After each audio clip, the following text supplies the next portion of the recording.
Let's start with classic. Are we being recorded? Yeah, we've been recording now. Yeah. Oh, my bad. Oh, yeah. We're recording. Yeah, yes. Well. Welcome back to La Verdad Sin Filtro podcast.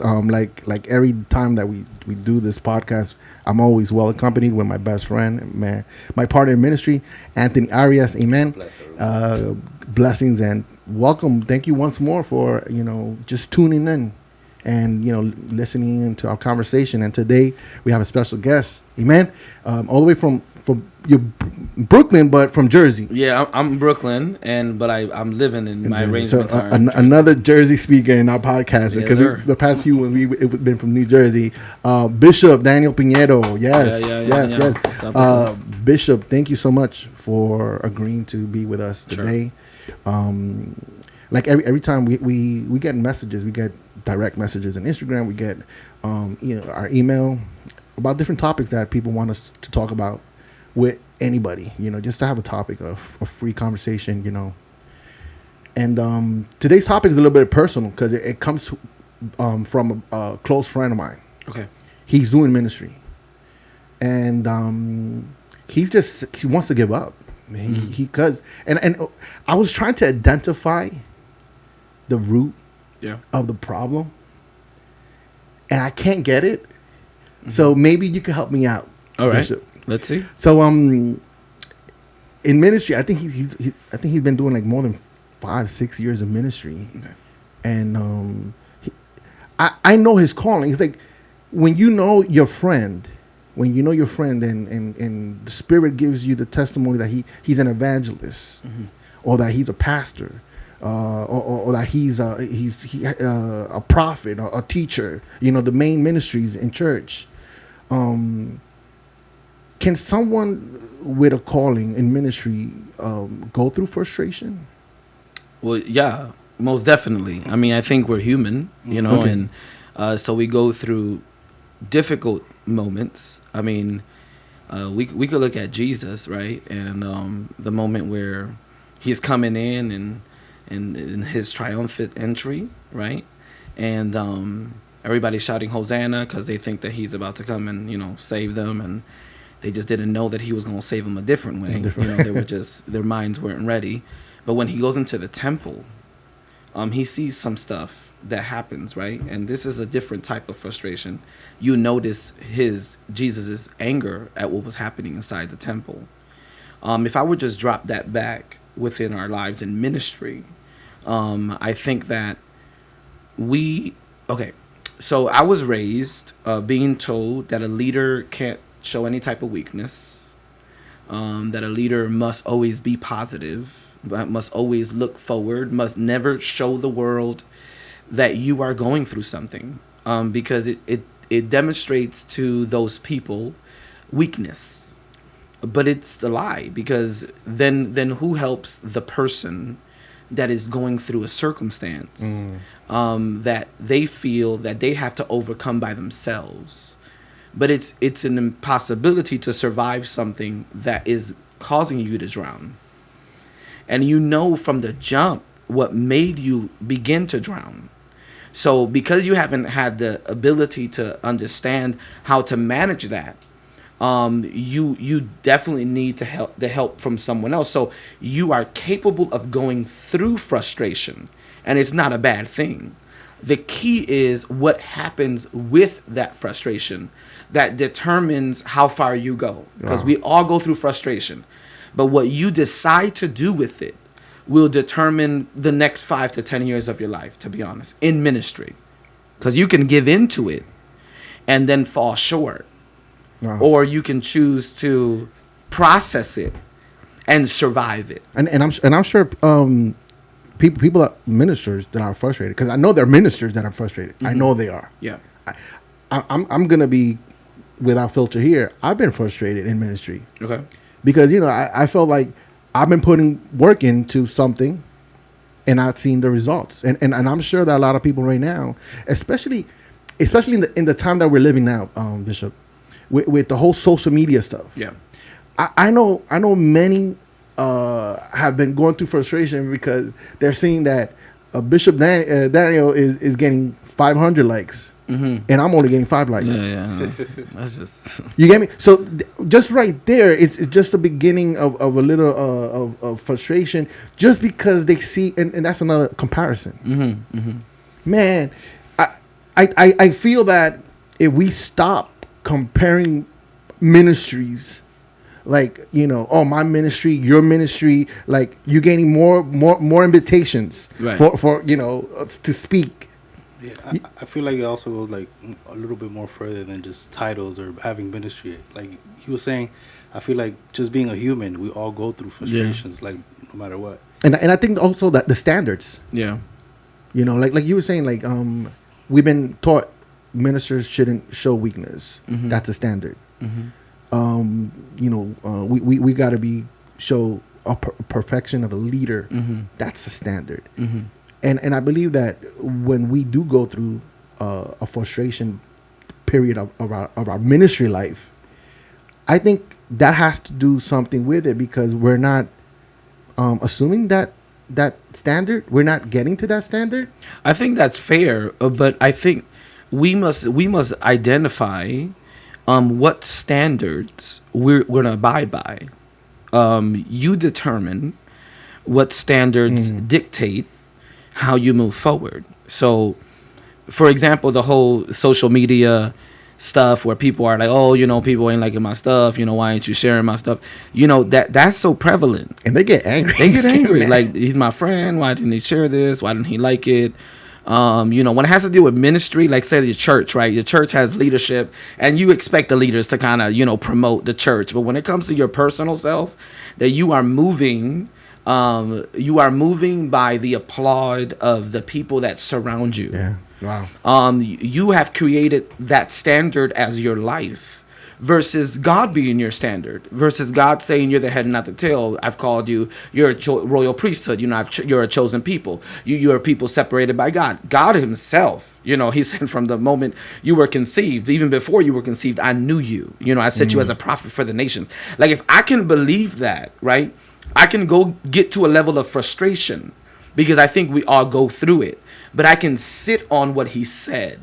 I can sit on his voice. I can sit on him saying that now I'm a son because of the spirit of adoption. So now I can lean on that when I'm frustrated, you know, when I'm devastated that things are not panning out the way I desire.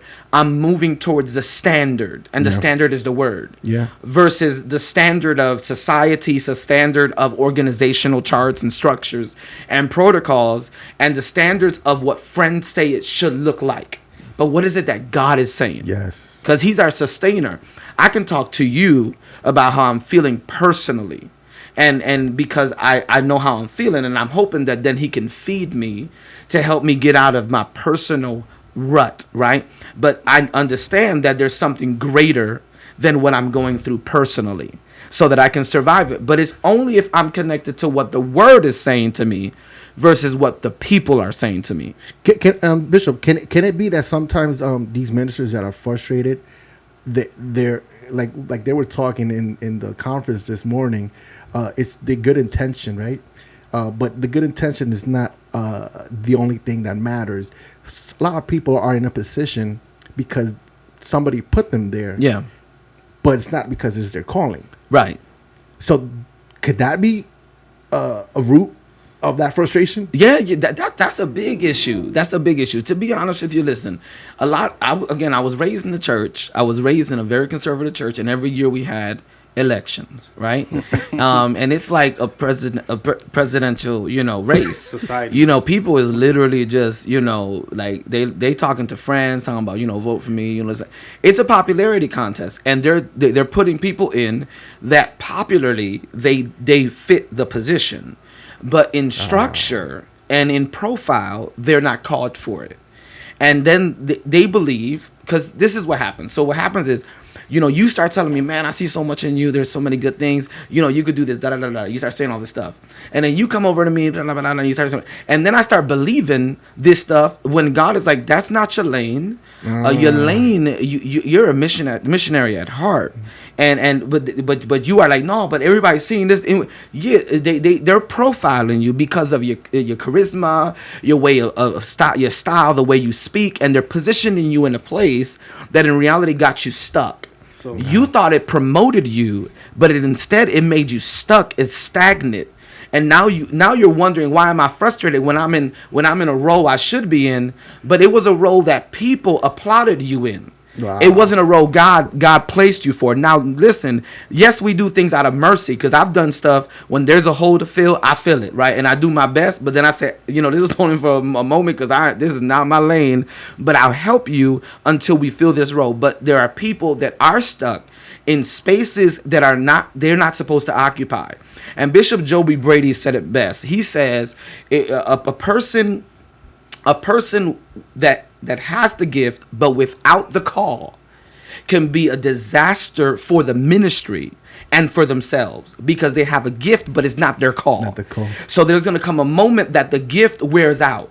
But if you had the call will overcome the gift getting exhausted, because it understands that it's the assignment for their life. That's good. But if I got you placed in something that you're doing it because you're gifted but not called for it, frustration's going to creep in and it's going to begin to mess with you. And then we get to that space that you are called to it, but frustration creeps in. And it's just a matter of us needing time to just sit back and breathe. Because sometimes we just got to breathe. Some people are just way too busy for their own good, and they're getting exhausted and frustrated because they're not getting results because they're doing it on E. So what do you advise, like, a minister that's going through that period of frustration? What should he be doing? Because I feel like a lot of people try to they get carried away with like distractions, like to like push away, that frustration. They like to cover it up. They're focused on other things. Yeah. What should they be doing in that period of frustration? I think the best, number one, you have to go to God, but you got to take an inventory. I think an inventory is key. An inventory of the areas in your life that are deficient. I think that when frustration creeps in, we got to figure out why it's creeped in. Okay, so we're talking. So, and I know people will watch this. So I've had some anxiety issues, right? Some anxiety attacks. And when you have an anxiety attack, you're supposed to take yourself to a space, right? And begin to identify within your life something that might have triggered it, right? So as you're analyzing and you find that space, you come to terms with it. You begin to dialogue and overcome it. Begin to cancel it out and say, oh my goodness, I need to address this. Let me fix this.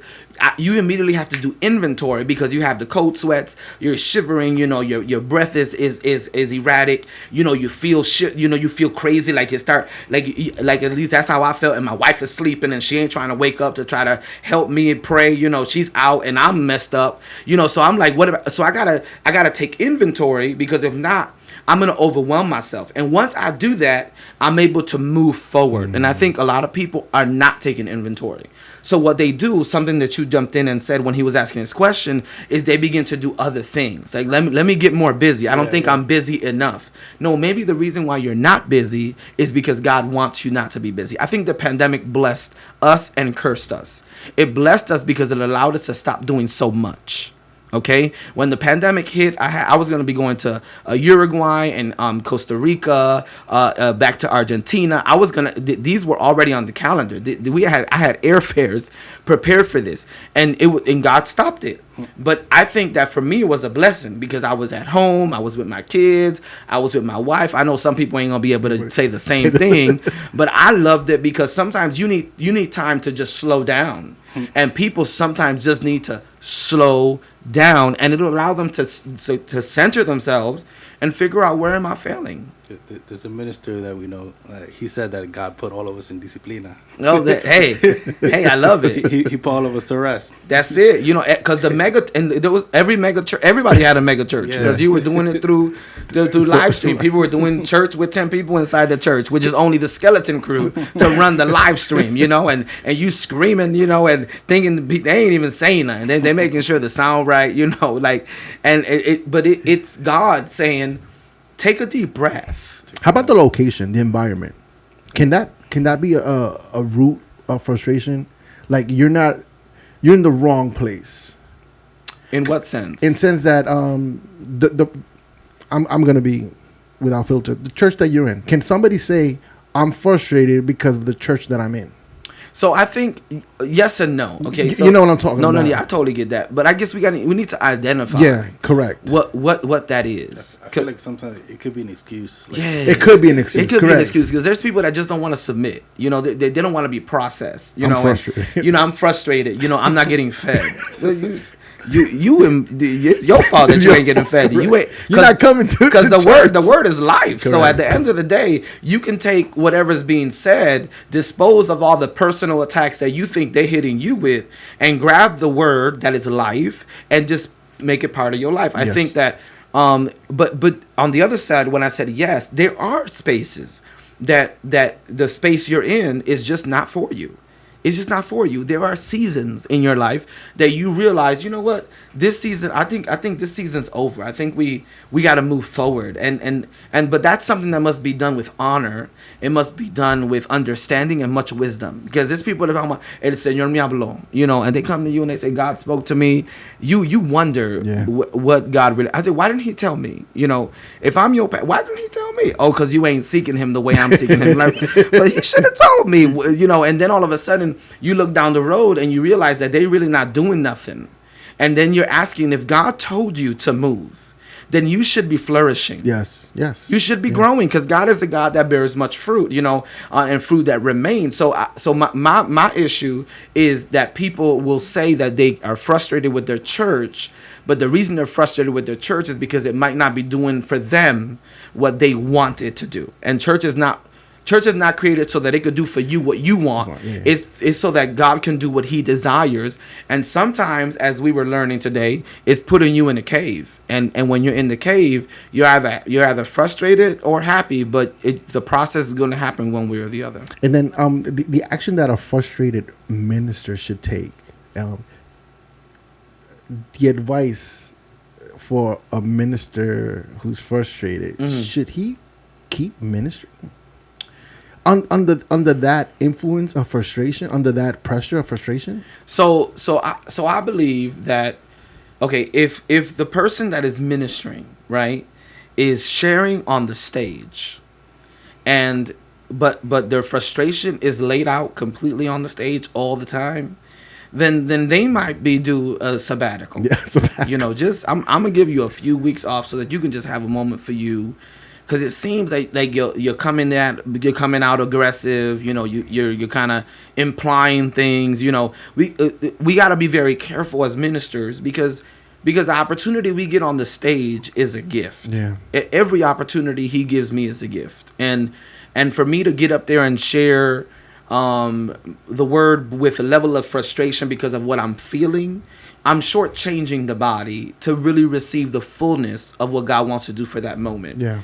And then I become a stumbling block for the people. So if the people find themselves in a very deep state of frustration and maybe even a state of burnout, because that kind of comes, then a time off is important. You know, I think that we've been taught that you got to be on that stage all the time. But sabbatical is not a bad word. It's not a cuss word. You can take a month off, you know, and the church is still going to go forward, so that you can spend it with your family, spend it away with God, you know, go on vacation, sit in the sun, you know, and allow your mind to just be free. Because sometimes you just need to be away from people, because frustrations sometimes come from people. I think the minister that's frustrated the most is the one that keeps on saying yes to everything. No. Yeah. Yes, I'll preach in your service. Mm-hmm. Yes, I'll do this. Yes, I think as ministers, we should learn how to say no sometimes. Yeah. Or maybe all the time, you know? I think that a minister that's a preacher, right? A preacher that is part of a church, which I think we should have them, should be under a covering, submitted to a covering. Mm-hmm. I'll explain. So because you're an evangelist, right? So you're a preacher. So he's a preacher. So I expect for him to submit his gift and his assignment to the house. Yes.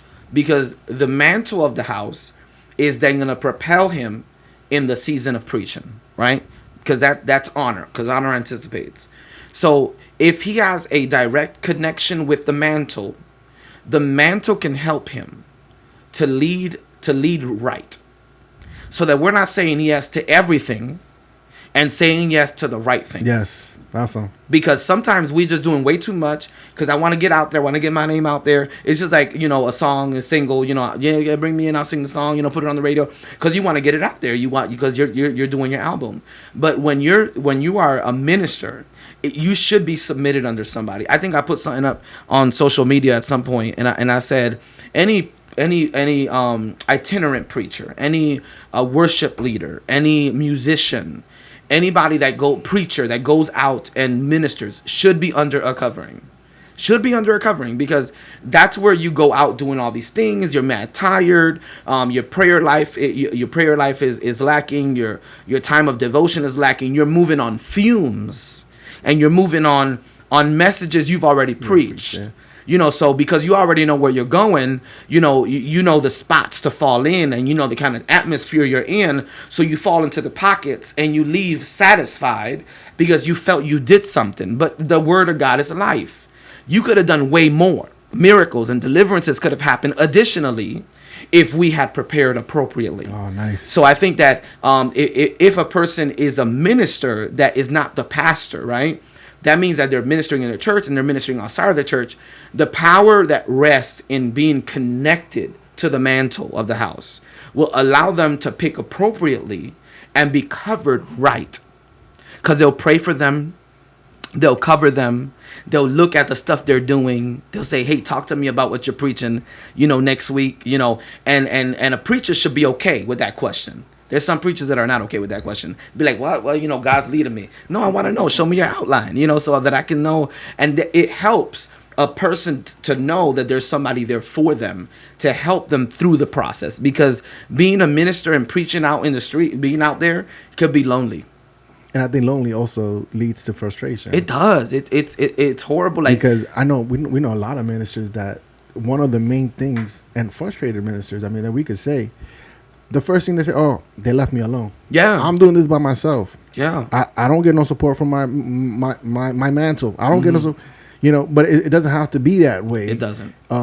You just have to go into the order. Yeah. And I think also a lot of ministers that are frustrated, I'm not going to judge them, but maybe there's something not orderly in your spiritual life. To walk in the kingdom, you got to walk in order. Yes. And if you choose to walk in the kingdom, then you're going to abide by order. Correct. And this will then give you the doors that you can't promote on social media to get, because you're doing it appropriately. But you're still going to get frustrated. So it doesn't mean that you're not going to get frustrated, because we all go through moments. We're all human. I think Bishop Garcia, my administrative bishop, he says many of us go through Mondays. So on Sunday you killed. You killed. You done preached the paint off the walls. But Monday comes and you want to quit. And you be like, well, what? But yesterday I done killed. And it's almost like an Elijah, I was going to say that, yeah. Where Elijah just defeated those prophets of Baal that he done slewed, right? He done called fire, and fire done fell. And the man's now hiding because he received a letter. A letter, not that she came to see him. He received a letter that felt threatening. And all of a sudden now he's in a space, frustrated, because he was exhausted. That's a whole nother conversation for another topic, because I thought he was suicidal a little bit and a little depressed. And I think frustration would lead to depression. Yeah. And then I think and this is we're talking about frustrated ministers, but in reality, if you don't stop this, if you don't identify it's gonna lead to problems not only with your ministry, but with your wife. Yeah. With your husband. Yeah. With your family, having, if you think that it's dangerous having a minister up there in the altar, frustrated, imagine having a husband frustrated at home. Listen, your house is your first and your top priority.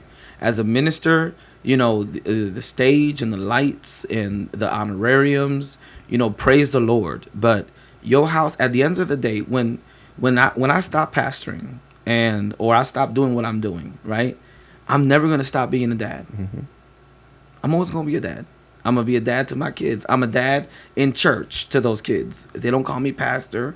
They call me daddy, papi. You know, because that's who I am, and I'm a husband. And at the end of the day, that's what I'm supposed to be. But if I'm doing all this stuff and traveling the world and living my life, right, living the my best life, and I'm losing my house, you know, sometimes my strength can come from my wife.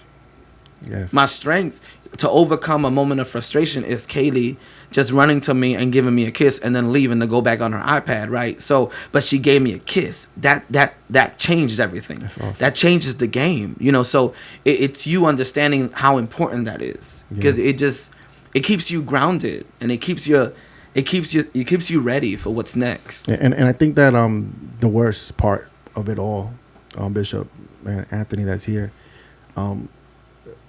when we see these ministers fall into an addiction, Mm-hmm. alcoholism, even drugs, Yeah. even painkillers, Yeah. something that led to that is the frustration. Yeah. You know, the anger. I mean, besides the anger, besides, you know, trying to, you know, giving up, you know, you want to take that frustration away, and it's sad to say that their answer to that, the for them, is try to get substances and chemical substance to try to soothe that frustration. I think that the problem, though, is that they don't have an outlet. They don't have an outlet. So they're trying to figure out how to fix the issue. And some do it through reading books. Some do it through listening to podcasts, or, you know, connecting to T.D. Jakes or all these other big names, and listening to prophets, you know, Prophet John Eckhart, the apostle, you know, and you trying to, but you're never, there's nothing ever coming out of you. So, and the fear is, can I trust you? Can I trust you with my frustration? Because a lot of us can say no to that. A lot of us can go to people and say, no, I told so-and-so, I told pastor, and pastor done preached about it on Sunday, and I saw the junta looking at me funny. So they know about it. So I thought that what I was telling him was me sharing with him exactly how I felt. You know, Bishop Garcia, he is one of my guys. Like, I go to him. He's the administrative bishop of our region. And I say, okay, so I'm closing the door, and I'm going to talk to you, and I need you to hear me out. And I just tell him how I'm feeling. And he sits there, son, you know, and I know that he's looking at me as a father, right? Because sometimes pastors don't know how to sometimes be a father to somebody or be a friend. So then these people then go into other spaces to try to fulfill the frustration, to try to get rid of it, versus finding someone they can talk to. I mean, you know, when I grew up, they say that, you know, going to a psychiatrist was a sin, or going to a therapist, or I don't think it's a sin. I think it's good for you to sit down and talk to somebody. Especially, there's a lot of Christian therapists out there. They went to school for it for a reason. And we can sit and talk to somebody that can hear us and can then help us decipher our thoughts. And I don't think that people are talking enough. There's things I don't tell my wife, especially if it's a frustration with the church, because I don't need her to then be frustrated as well, and I need her to stay focused because she's a strong intercessor. So you intercede about this in the church, and God ends up showing it to her anyways. And then, but I don't want to overwhelm her. So there are things I have to take to somebody else that can now hear me and then give me a word of advice that can help me through this. Because she knows if I'm going through something, she'll just rub me on my back because she knows it. And, you know, she's always saying, you got to talk to somebody. You got to like hit somebody up, because she already knows it's something that I really just can't share with her because of the level of either secrecy or the situation or the moment, because of what I'm doing in ministry, because I'm an overseer of Queens and Manhattan. I just been appointed to do that for our region. So now I'm dealing with churches, and I'm dealing with pastors and first ladies and their ministries for the bishop. So now I'm handling their issues, and I'm like, I can't talk to you about that. I need to help. I need some help to help me, because I'm frustrated that these people can't see what's happening in their lives. So because of that, you need to find an outlet, because you can fall into areas, and then you begin to neglect your house because you're frustrated. You're into drug addiction. There's people that are in alcoholism. There are people that fall into pornography. There's people that fall into doing all the other things, you know, to try to get themselves away from the situation, and then it takes them a longer time to come back from it. But they need an outlet.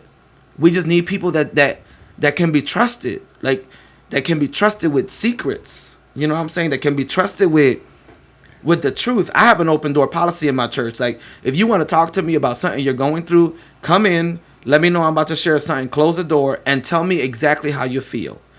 And to be honest, some of them moments have been ugly. Yeah, I'm not even saying nothing. They're just, they cussing, you know, and I'm like, how you feel, you know? And they're like, oh my goodness, I feel much better.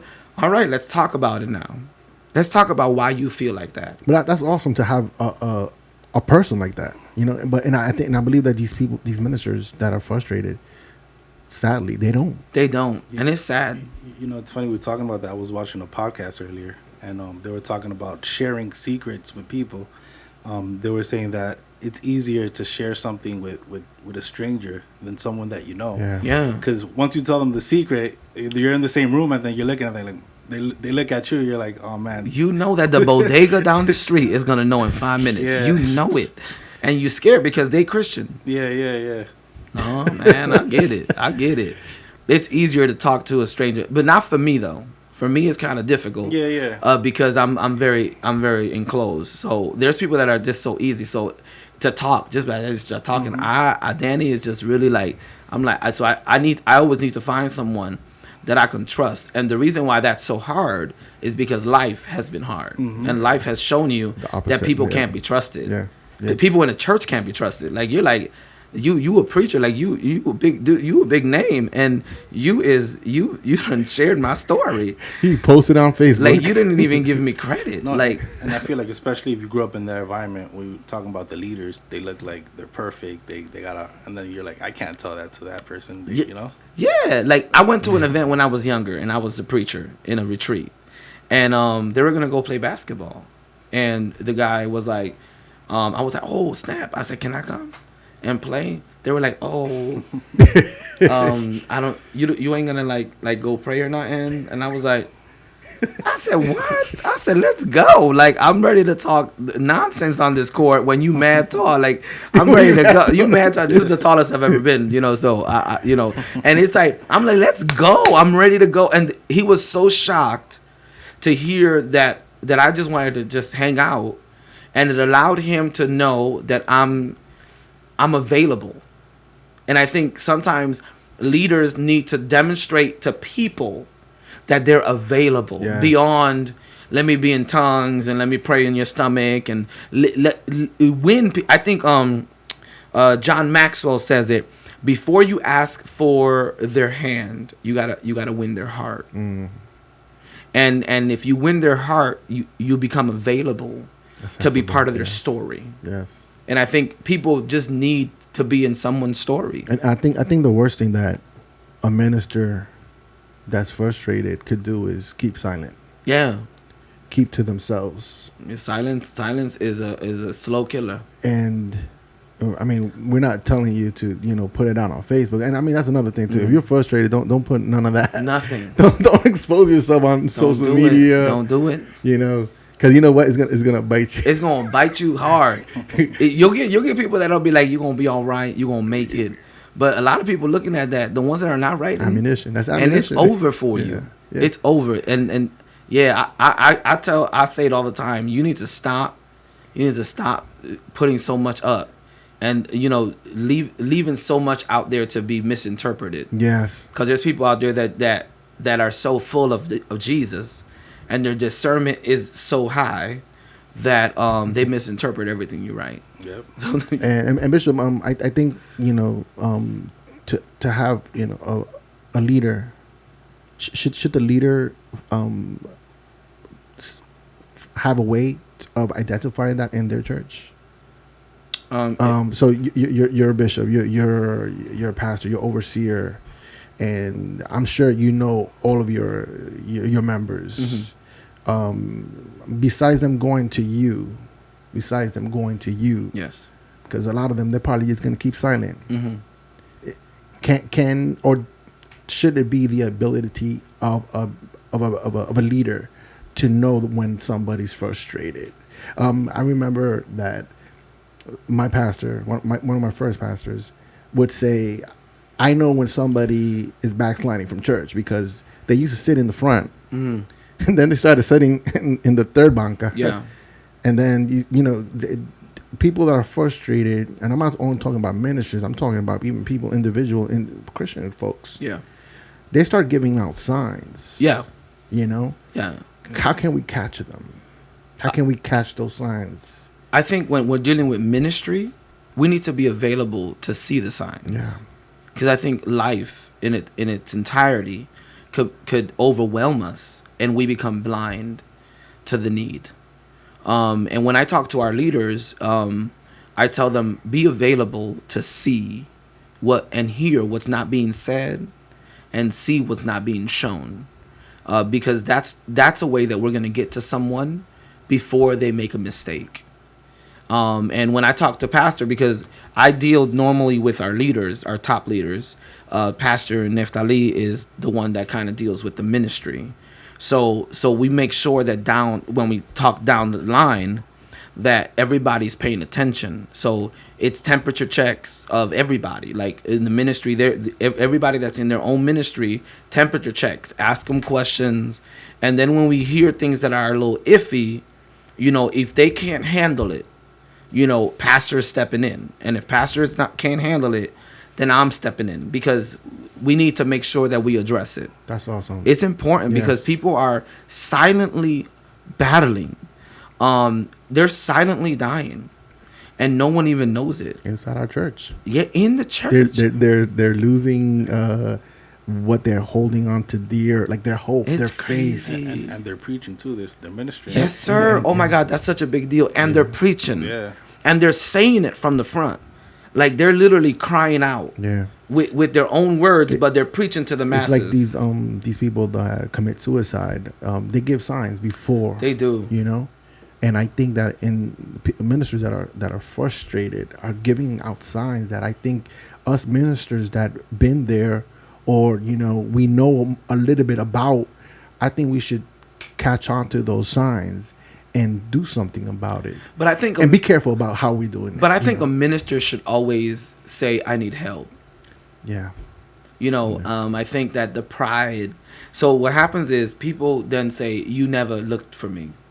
Exactly. You never called me. You never called me. Called. You stopped texting me. Yes. But if you're in a rut, right? You need to find somebody and say, listen, I'm drowning. I am drowning, and I need your help. It's like Peter walking on water, and then he started drowning because he paid attention to the waves and the wind, which was already happening when he started walking. But he went into a moment, and he looked up. And he says, Father, I'm help me. I'm perish. I'm going to die. Mm-hmm. If he wouldn't have said that, I think Jesus would have still kind of got him. This is just me in my own mind, the way I think about Jesus.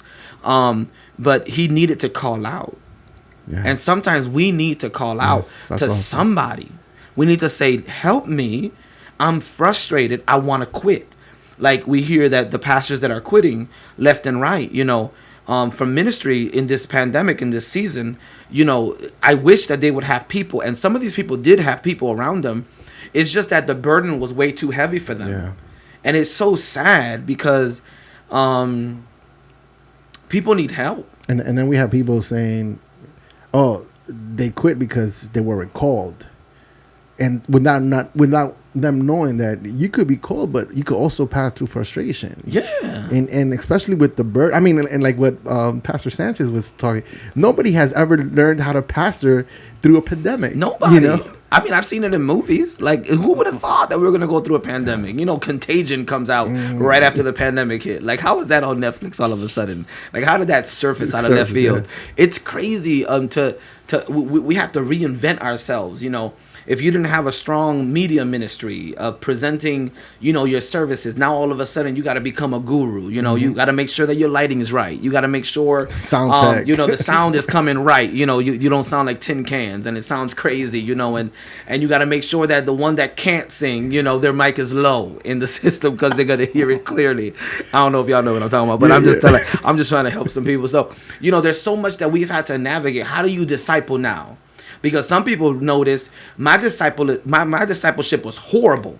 They realized that they didn't really have a discipleship process. So now all of a sudden, because you're not meeting in the church, now I have to figure out, how do I do this? Yeah. How do I meet with my leaders? Because I really wasn't meeting with my leadership. Now I got to meet with the leadership. How often? How am I going to talk to them about this? So now all of a sudden you becoming this person accelerated that was doing it in slow motion. And because you're doing it accelerated, you think you need to catch up when you need to just rest. So what I did, I just started leaning. I started leaning on people. I lean on my wife. I lean on pastor. I lean on our leads. I'm like, we're doing this together. I'm not doing this by myself. I said, let's do this together. And we started winning because I realized I'm not by myself. We are together in this. And I got frustrated sometimes with some things, but I voiced it immediately because I understand what frustration does to me. And I don't want it to happen. I don't want stuff to creep in. So it's moving forward. And I just think people need to know that they're not called to be a hero. They're just called to be part of the story of what God is doing in this season. Yes. And God is blessing in this season. He really, really is. I just don't think that many are seeing it that way, because they're seeing more closed doors than open doors. And I believe, I love what you said, Bishop. We tend to want to see the results fast. Yeah. Microwave. We want to see the results like yesterday. Yeah. And we have to, we have to recognize that everything takes time. And you that person that's in the supermarket, and you are behind a person that got WIC, and that they got 3 checks that they gonna use, and they done got 7 wrong items, so they gotta go back and get the right items. So I'm there for about 25 minutes because it took you forever to find that cereal. So, and that's how people are in God. They want that fast lane, that self-checkout. Let me process it myself. Let me not show the people the type of payment I'm utilizing. Let me not show them what I purchased. All of that is part of the process of us moving forward. But are we available to allow God to take his time? You see, in the Bible, Noah, I think Noah would have been frustrated. I mean, preaching 120 years. Yeah. And only 8 people, I preached about that on Sunday. That was my message was about Noah. Okay, yeah. And I was like, if there was anybody frustrated, that should have been frustrated, it should have been Noah. Listen, it's Noah and his family in a boat on dry land with the doors closed. Never rained. Like what we this is what we really doing? Yeah. Like I'm building something to see something I've not seen, and people are outside laughing at me that I'm doing all this work. But then God, like I said on Sunday, did one thing. He invited in him. He said, enter in. So it's him saying, I'm gonna change everything. I'm gonna utilize the very elements of your life to cover you. And I think that when we're in this process, we need to know how to have serenity in a season that doesn't look like I should have serenity, like I should have peace and have confidence. But God then covered him in what he built for the next season. So it's us knowing what that really looks like, because God's still gonna do it. He's still gonna minister. I mean, I started ministering all over the place on through social media. I mean, I was sweating and shouting and acting a fool, just like I was inside of a place. I mean, people just kept on. I'm like, let's go. I'm ready to go. Let's do it. People like, oh my God, we're in the church. I'm like, I don't care. I'm in my house. I'm in shorts. They don't even know I'm in shorts. I'm chilling here in my chancletas. Like I'm all good. But it's us knowing that God is in time and out of time. And if I can trust him with the depth of my frustration, he can turn it into something that is precious. But it's me knowing how to process it the right way. That's and right. not fall into a space of adversity that then I can't get out. Because if we go deep, people can't get out. There's people you can't get out. I don't know, I'm lost. Like those people that are ministers that are in the church that say I feel lost. That statement, I never understood that statement, because you were found by God. So you're lost of what? What is it that you're lost in? Because you've already been found. So it's figuring out what lost means. What is your definition of lost? So what do you attribute that to? And you realize it's probably the finances that they're broken in and they don't have. Now I know how to address that need, because I'm gonna show you that you were never lost. Now you spoke what you needed, and God will provide it. Because now it's now it's exposed, and exposure is what allows you to release your frustration. This is awesome, because I remember when I felt frustrated. And the reason, and this is what sometimes we go into like a denials kind of stage, where you say, no, I'm not frustrated.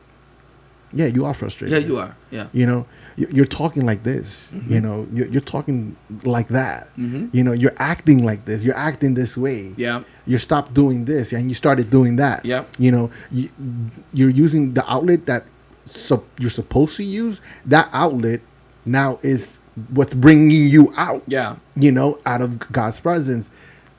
And one of the things that I did, I just took time off. Yeah. And I think a lot of ministers that are frustrated, a lot of, these, and they are friends, Bishop. They are friends. These are friends, ministers are frustrated. Just take the time off. Take time off. Like there's people that have been working the entire pandemic, been doing this work for ministry the entire, take a week, take 2 weeks, like on Monday we went to Six Flags, and I went with the kids, and Kaylee was so excited because she's a certain height, so you got to be a certain height to be, and she was so amped, like she started jumping, she gave me a big old hug, and those moments are just everything, because it allows you to rejuvenate yourself and have a new levels of energy to then hit the week with strength, and people don't know the gift that rests within our family, and within rest. I love rest. That's right. I love rest. I sit on my couch and I be chilling. I love football. I watch football. Go Bucks. I like Brady and I like the Patriots. But I sit down and I debrief, take all the stuff off. I'm not handling none of this stuff. And I'm just gonna be with myself and with the family. And just breathe. I think sometimes we just gotta breathe. And it's not always ministry. It's not. Because a lot of people yes, this is a divine, honored calling, but it's not all ministry. It's not, man. Like the pastor, I love my first pastor. He did everything. He drove the church van. He cleaned the church. He opened the church. He turned on the heaters. He would drop the people off, come back to the church, close the church. He would do the snow removal. I lived in Buffalo, so snow fell a lot over there. He visited the sick. He went to homes and did church services. He did the construction inside the church. Man. He did everything. And I'm like, I ain't doing Danny ain't doing that. Danny is not crazy.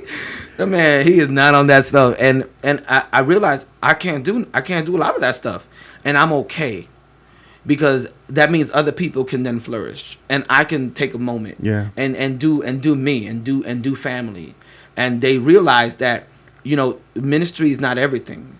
Family is always first. That's right. And my dad always would tell me look, your pastor will replace you. Your job will replace you. It will. And at the end of the day, your wife, your kids are gonna be there. They will be there always, and they're gonna remember when you weren't there, on their, prom, on the graduation. Prom? I gotta set. No, I gotta. Ain't going to no prom. My daughter ain't going. I gotta let them go to their prom. No, I don't know what you're talking about. My daughter ain't going. You been gonna say something? No, I ain't got time for that. Well, you do have. You have. I have a daughter and a son. My son is 12, and my daughter is 9. So, Anthony, last words before we leave. Last words. No. Always talk to someone. Don't let those frustrations in. Yeah. Yeah. Bishop, last words? Yes, everything is not a demon. That's my last words. It's Mental Health Awareness Month. Yeah. And this last Sunday was a Mental Health Awareness Day. And identifying triggers is very important, you know, and there are some things that people just want to cast out when we could just have a conversation, and that person will be free and be happy.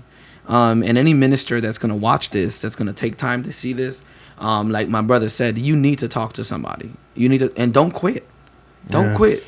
Don't quit. If you have the Lion of the tribe of Judah behind you and he's with you and you got the calling from God and God anointed you for it, man, he's resourced you for it. And because he's done that, he's prepared you for it. So don't quit, but find resources. Take time off if necessary, because the world needs you. It needs your ministry. It needs your talent. It needs your wisdom. It needs the rhema that God has placed inside you. But handle you. So that you can be stronger down the road. At the end of the day, God wants a healed you, not a broken you in ministry. Yes. Broken in His presence. Yeah. Not broken in life, because you'll be ministering from the wrong spot. And for the ministers that are going through this stage, you know, I don't want to say that it's perfectly normal. Mm-hmm. But I think we've all gone through it. Yeah. And I think you guys need to know, these ministers need to know that you're not the only one that's going through it. Yeah. You know, don't feel that you're the only one and that, you know, you're, you know. Listen, church, people are choosing to watch from home, right? And I'm like, why are you at home? You go to the supermarket, right? You go to the park, right? So I'm like frustrated because they ain't coming to church. You know, I'm like, you know, just mad. We all go through frustrations. And in the Bible, we see it all the time. People went through so many issues. But they stayed on task, man. Yeah. They stayed on task and they worked. And just because you know, you have this big ministry, and doesn't mean that it's all about ministry. Sir. Just because you're gonna take off one day, sir, doesn't mean that you lost the ministry. Yes, sir. God is not gonna take the ministry. Okay, you wanted to take a rest one day? No. God doesn't work like that. Let me tell you, take time. Take the time. Take some time off. Please. And you know what? Frustration is something that we all battle with. Yes, sir. And we could overcome it. Yeah. You know, I really want to make sure that I emphasize that we can overcome frustration, you know. God bless everybody who's listening. Bishop Pinheiro, the church address, because we have a lot of people from the tri-state area. If you want to promote the church. It's 1533 Myrtle. Am I looking at this camera? Yep. It's 1533. I've been giving you my back this entire time. I'm so sorry. 1533 Myrtle Avenue in Brooklyn, New York. It's New Dimension Church. We are literally right next to a gas station. Listen, we got services on Sunday at 10 a.m. Just want to let y'all know it's fully bilingual. We are here to receive, serve, and love you. We appreciate you. We thank you for your time. And know that God still has something good coming for you. Yes. And from La Verdad Sin Filtro podcast, until next time. Yes.